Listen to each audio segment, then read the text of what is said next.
Hundreds of thousands of people suffer from blood clots every year, and if not treated, they can kill you. Today we take a look at your blood clot risk, who is most prone, and what you can do to avoid getting them. A new study shows sea levels could rise by the end of the century around the world. What that means for us here on Delmarva. Can a skinny chick really tell us how to lose weight? We talk with one who says she can, and she shares her secrets on how you can lose those unwanted pounds. Plus, we'll share some tummy toning exercises you can do at home or right there at your desk. And we're in the kitchen with BJ's on the water. Delmarva Life starts right now. Good afternoon, I'm Lisa Brown. I'm Jimmy Hopple. Welcome to Delmarva Live from historic Studio D. And I guess we should start off by saying congratulations to Governor Jack Markell. Oh, yeah. Yeah, sworn in this afternoon for his second term. Had to take that one to the school instead of the legislature because of the rain. Also, Lieutenant Governor Matt Dent got sworn in as well. Yeah, but before all of that, he was getting down to business on Monday. Of course, the General Assembly there is in session. He was busy yesterday proposing background checks for private gun sales in Delaware. Markell's proposal is, I guess, called the so-called gun show, the end of the so-called gun show loophole. Yeah, that's been a big issue, one of several announced by Democrats on Monday, a month after the Sandy Hook Elementary School tragedy. In Maryland, Governor Martin O'Malley says he will propose a ban on military-style assault weapons. He discussed his plans at a summit on gun violence yesterday. As we said, just exactly a month after that shooting in Connecticut. O'Malley says he also wants to limit the size of magazines to make it harder for criminals to gun down in succession. His proposal will also include a licensing requirement for handguns. He wants to improve the state's mental health services to prevent violence. Governor O'Malley plans to provide more details when he rolls out his legislative agenda a little bit later on in February. Right. Well, something a little different, and I've been seeing some talk and chatter about this on Facebook, online, and so forth. Did you know about the online petition to build a Death Star? No. You didn't hear about this? Okay, basically, a bunch of people created this petition, presented it to the Obama administration. What they want to do is build a Death Star type space and weapons platform in order to help boost the economy by creating jobs and so on and so forth. Right. After not hearing from the White House, they finally did. The answer, no. Oh. Yeah, so we won't be seeing one of those through our telescope anytime soon. The petition had read, by focusing on defense resources into a space superiority platform and weapon styles such as a Death Star, the government can spur job creation in the fields of construction, engineering, space exploration, and more, and strengthen our national defense. On paper, it sounds great. I'm trying to imagine Obama in a Darth Vader helmet. I don't know if that's appropriate or not, but for some reason that image just came to mind. So, Yeah. But he said no. Yeah, he said no. Not happening. Okay, well. If you live in Crisfield, you have until Friday to get your FEMA help. The Disaster Recovery Center is going to be closing 5 o'clock Friday afternoon. That's it. After Friday at 5, you got to call this number right here, 800-621-FEMA.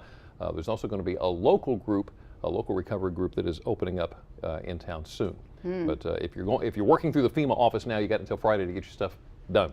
Yeah, I'm sure everybody has been on top of that. Yeah. What a mess. What a mess. Yeah. Ocean City, remarkable method that they have of tracking the number of visitors. It's pretty scientific. It's very scientific. Every year and every summer they go through these numbers. Now what they're saying is based on this scientific process that they use. The numbers seem to have been going down for the last few years. I think we got those here. The numbers have dropped over the last 4 years. In 2009, they said they had about 8.1 million visitors, 3.6 of those from the summer.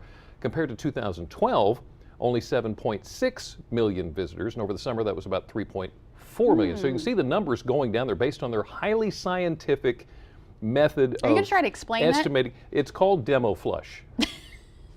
They count the number of times toilets are flushed going into West Ocean City. So just to improve the numbers, the next time you go to Ocean City, flush twice, okay? We'll get them back up again. Get those numbers back up again. Yeah.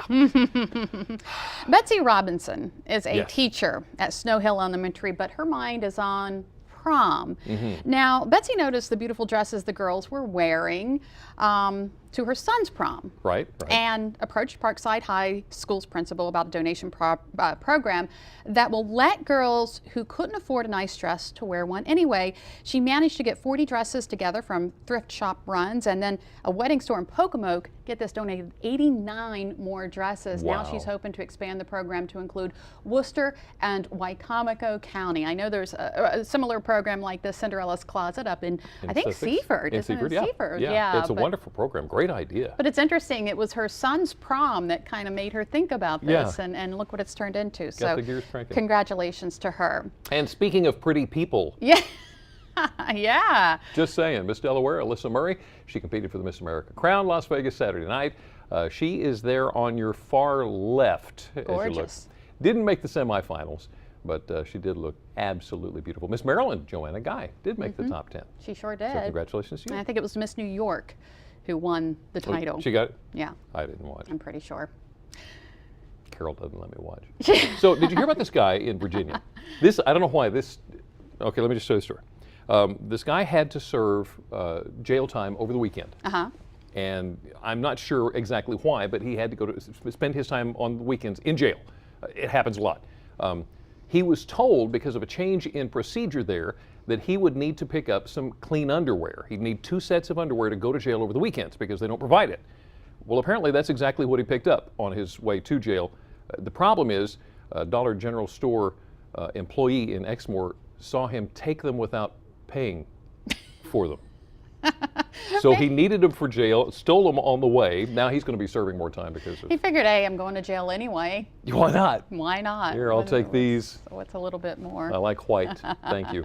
Hey, some amazing video coming out of New York. A Bronx man is certainly lucky to be alive, and it's all thanks to real superheroes. Take a look.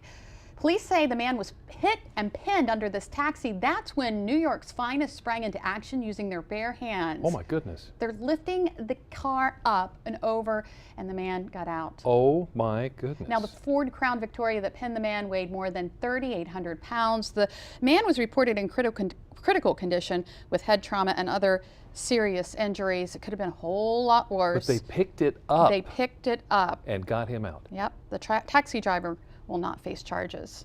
Wow. Amazing. I guess adrenaline kicks in, you know, when you're in Man. a situation like that. New York's finest. How about that? Well, CBS News is saying it is official. They say that Lance Armstrong has admitted to Oprah that he did use performance-enhancing drugs. Now, we have heard rumors that he was supposed to confess in an interview which took place yesterday at his hometown in Houston, Texas. We're told almost a dozen people surrounded him as he walked into the room. And he was talking to Oprah Winfrey, of course. And at the end of the talk, Oprah tweeted, "Just wrapped with Lance Armstrong, more than 2.5 hours. He came ready."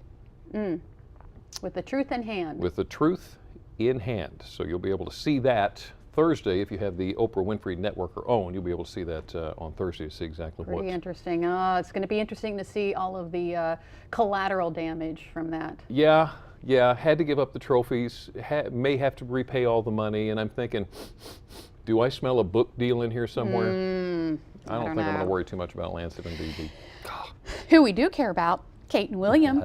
Of course, they're expecting their first child. Now we know when the child is expected to arrive. The third in line for the British throne is due in July, which, by the way, is the same month that Princess Diana was born.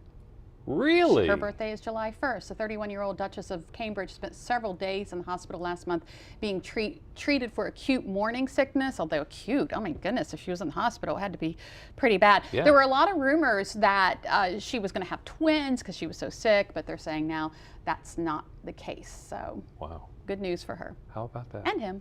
That's got to be tough living in that fishbowl. Oh, I bet. I mean, she was only a couple weeks pregnant when she went into the hospital, so she had to actually announce it. And you usually don't do that early, You want right? to wait, yeah. You want to wait for a You little want to wait. How about that? Well, you know, last week we were talking about the seals along the Delmarvis coastline and Right. about how the Maryland Coastal Bays Program and the National Aquarium out of Baltimore want you to pay attention to them. If you spot one, let them know. Don't touch them. Well, we commented that we've never seen Never seen seals. one, right. I mean, alive, I guess. Well, the Maryland Coastal Bays program posted this picture on their Facebook. This guy, look at him. He was found around 28th Street in Ocean City. So there we got picture proof that there are seals. Now, again, if you see one, just look, don't touch. Don't touch, stay away. Yeah, and then report it to the Coastal Bays program. Yeah. For years, scientists have been focusing their attention on melting glaciers, the cause of it all attributed to global warming. Yeah, but experts now have some startling data. Sea levels could rise more than 3 feet by the end of the century. So how will that impact us here on Delmarva? Brian Spiros is at Horn Point Laboratory on the campus of UMCES in Cambridge with more. Brian? Well, Jimmy and Lisa, the sea level rise would be felt around the globe, and that could spell trouble for a lot of low-lying coastal areas, and of course Delmarva certainly fits into that category. And here to help us break it all down is Professor Bill Boycourt, and we should mention that we are in the oceanography lab here at Horn Point. So the first thing we want to talk about is what exactly is going on in Antarctica and in Greenland with the ice? Well, sea level is going up around the world about a foot a century. The worry is in Antarctica and in Greenland, there's a lot of ice above sea level. If that slips into the sea level will rise fast, maybe up as much as 3 to 4 feet by the end of the century. Which the study is showing, and we should say the study was published in the journal Nature Climate Change. So if we were in fact to see sea level rise by 3 feet, what would that mean around the world, specifically to the eastern seaboard? Well, 25% of the population in the eastern seaboard lives near the water from Cape Cod to Cape Hatteras in our territory. Huge amount of economic value is there. People live there.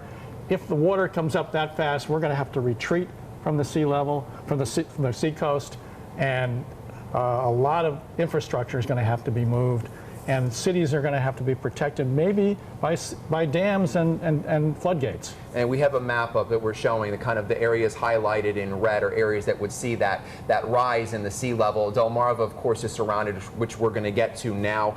We also want to mention, as you said, people would be displaced in low-lying areas. Dikes could fail. Major cities would see flooding, and new seawalls would have to be constructed. So a lot of money involved in all of this.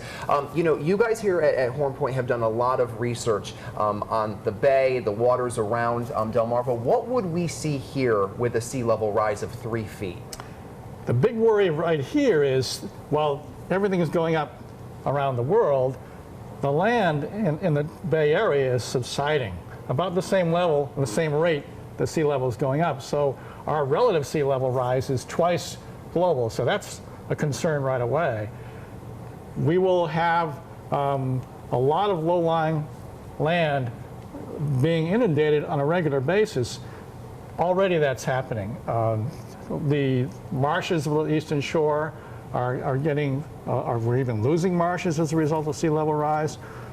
And in Ocean City and the outer coast, every little bit of rise means that every major storm, that's the primary concern, is going to be much more damaging because the level of water is high. So something we should be paying attention to. The other thing too is this study said 2100 is when we could see the sea level rise, but you said that people should be concerned within the next few decades as well. Explain that real quick. Well, we're already feeling the effect. You look at the marsh areas where houses are there, they're flooding on a regular basis. Every nor'easter, big nor'easter, or when the bay goes up with a high tide, they're getting flooded. The storms are doing damage more than they did. We're losing even some of the large economic engines like Ocean City, and even smaller places like Chincoteague are losing their beach. The amount of money that Ocean City puts into beach replenishment is huge. It's going to get worse and worse as we run out of sand and the water level gets higher. So something that obviously we need to pay attention to as we head into the future. Professor Boycourt, thank you very much. A lot of great information. We appreciate it. So there you go, Jimmy and Lisa. Obviously 2100 is a ways away. Some of us may not even be here then, but we should be paying attention to this as we head into the next several decades. So with that said, we'll send it back to you guys in the studio. So affecting the beach and here. Yeah. So Pretty interesting. good stuff there. Well, still to come on Delmarva Life, it seems like we've been hearing more about blood clots lately because of Secretary of State Hillary Clinton's recent scare, a blood clot in her brain. She's okay, but it could have been a lot worse. In fact, blood clots are a serious health concern. So up next, why everyone is at risk and how you can prevent them. And later, you try so hard to eat right, perhaps downing a lot of diet food, but could that diet food be making you fat? We'll talk to the author who says skinny chicks eat real food. Delmarva Life, life at its best here on Delmarva. Delmarva Life is brought to you by Sussex County Federal Credit Union, guiding you to your financial future. Peninsula Regional Medical Center, honored to serve the entire Delmarva Peninsula since 1897. Your local York and Mitsubishi dealers. And State Farm Insurance. Like a good neighbor, State Farm is there.